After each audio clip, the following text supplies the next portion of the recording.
Chers abonnés, bonjour. Alors je dis chers abonnés parce que cette vidéo va être probablement lue que par les abonnés YouTube.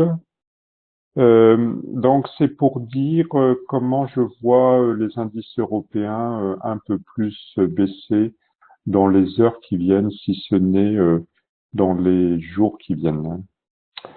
Alors reprenons les choses d'un point de vue simple sur cet écran de gauche. Sur un point de vue hebdomadaire, que voilà, on a validé un double top. Je me suis expliqué sur le double top dans une précédente vidéo, revisionnez-moi. Sur une base d'études journalières, donc je ne vais pas être très long, vous allez voir. Hier, là c'est le CAC 40, c'est le CAC 40, non c'est l'Eurostock, mais on a la même chose sur le CAC 40 presque ou sur le DAX. On fait une espèce de mini shooting star qui est pas parfaite, mais on rejette les moyennes mobiles, on rejette un niveau horizontal ici important. On ne veut pas de ce niveau. Donc la hausse qui a eu lieu après les élections italiennes est à mon avis, à mon humble avis, un soufflet. Je vais vous montrer le DAX allemand. On a la même chose, un rejet des moyennes mobiles, un rejet du niveau sur lequel on s'était appuyé un peu dans une tentative d'aller plus haut en février. On ne veut pas de ce niveau. Il est probable qu'on aille voir des niveaux plus bas.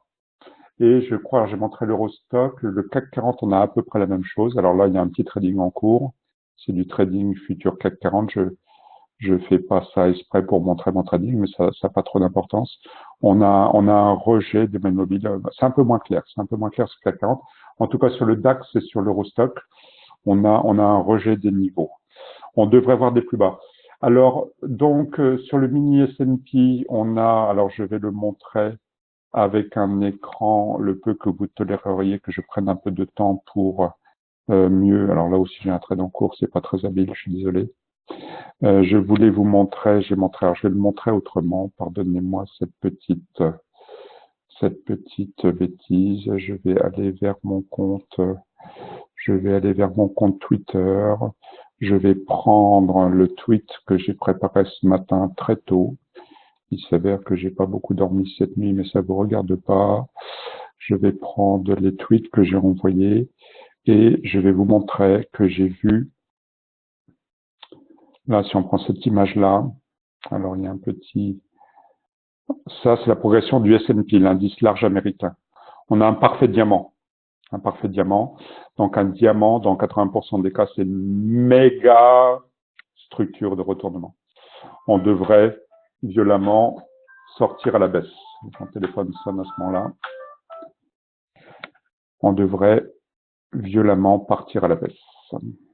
Rien n'est moins sûr, mais c'est probable. J'ai fait une analogie avec le diamant bleu de l'aigle noir de Barbara. C'était juste pour m'amuser. C'était ma pensée matinale ce matin.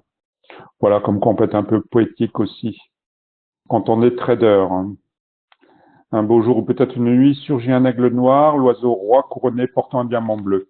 C'est pour vous dire comme je suis convaincu qu'on devrait se prendre une sévère baisse bientôt. Mais là, le point de vue de cette vidéo, c'était pour vous donner, je reviens un peu derrière sur mon avis court terme. Mon avis court terme en daily, je redis et j'en termine. On devrait voir des points plus bas. Même là, regardez sur le DAX, on rejette ce niveau. On est en train d'évoluer sous les points bas de la baisse de février. C'est pas très bon signe. Alors, c'est bon signe pour ceux qui tradent à la baisse, il n'y a pas de souci, mais on devrait voir des points plus bas. Voilà, c'est promis. J'en termine là. J'espère que vous pourrez en tenir compte et cette vidéo était spécialement dédiée à mes abonnés YouTube. Je vous souhaite le meilleur pour la fin de cette journée et pour le restant de la semaine. À bientôt.